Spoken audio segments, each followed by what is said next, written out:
gentlemen.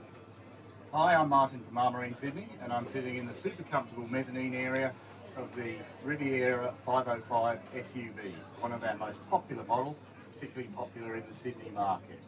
We're in the closing stages of the Sanctuary Cove show. Again, it's been a sensational show with a superb display of Rivieras, all the associated courses, functions. Everybody's had a superb time. If you haven't been able to make it, give us a call at the office. We'd love to catch up with you and run through what's available. Hi guys, Simon and I are sitting here on a 64 sports motor yacht on the last day of the Sanctuary Cove International Boat Show.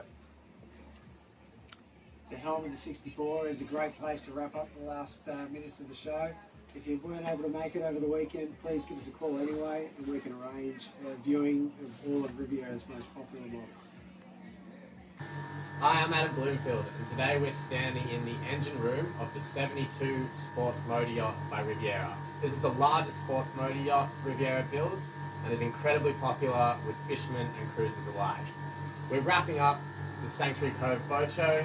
It's been a fantastic show with lots of boats sold, and if you haven't had a chance to make it down to the stand today, please give our office a call. We're more than happy to show you through a couple of boats. Thanks.